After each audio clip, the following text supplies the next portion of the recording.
Welcome to Building the Social Emotional Learning, or SEL Classroom. My name is Yarel Lashley, and I will be your host for the next 7 sessions of this course. I am a developmental psychologist, director of arts at the University of Wisconsin-Madison's Office of Professional Learning and Community Education, and the founder of Drum Power and the Relationships First framework for building and maintaining healthy classroom culture.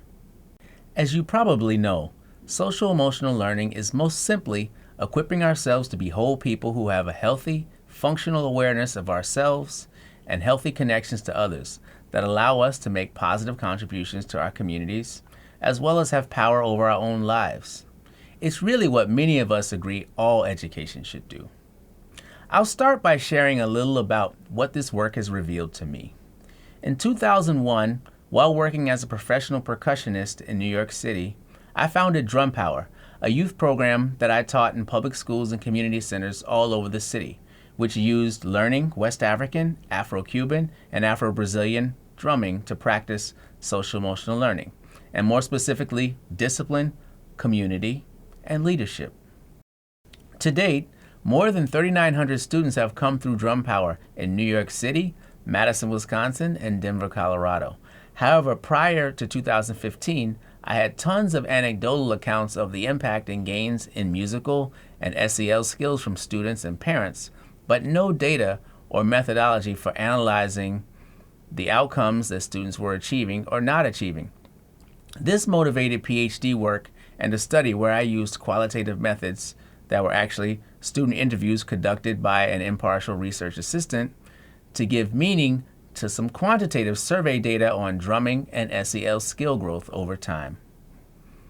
What we found was that students identified 4 main outcomes: feeling personally connected, meaning connecting with drumming and friends and their own personal history; my teacher as a trusted guide and caregiver, which was a reflection on my role as their teacher in the class; a sense of Drum Power Classroom as a special space for practicing the pillars of power; and finally, finding my power. On the outcome of feeling personally connected, one student shared, "I have a good time. I learn new things and just be in my own little world. My own little world is music and stuff." This is a second-year drummer that was a 5th grader.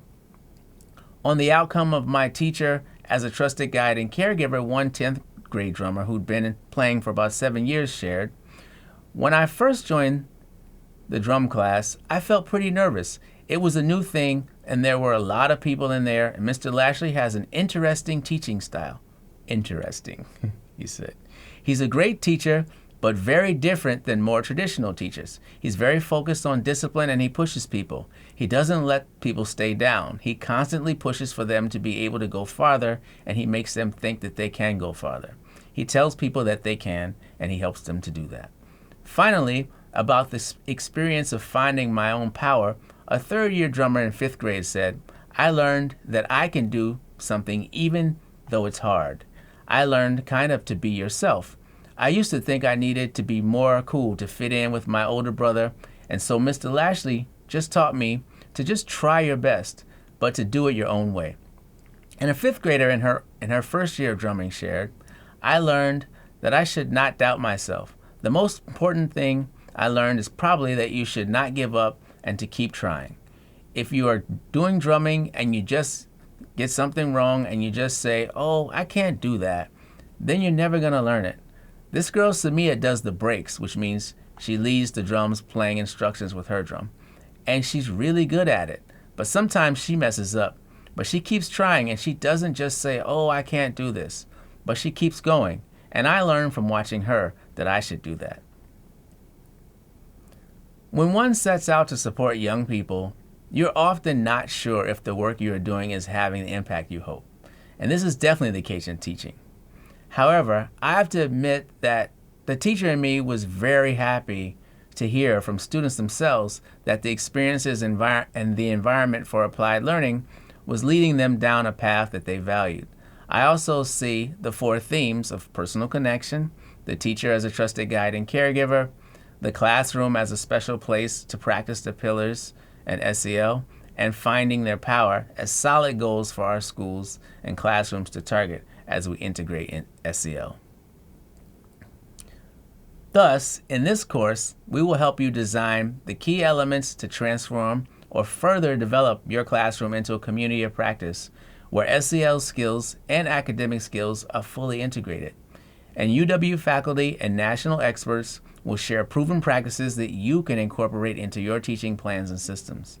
Upon completion of the 7 sessions, you will have an SEL-focused plan that includes core values and routines that are culturally relevant and aimed at youth empowerment, tailored to the specific academic subjects that you teach.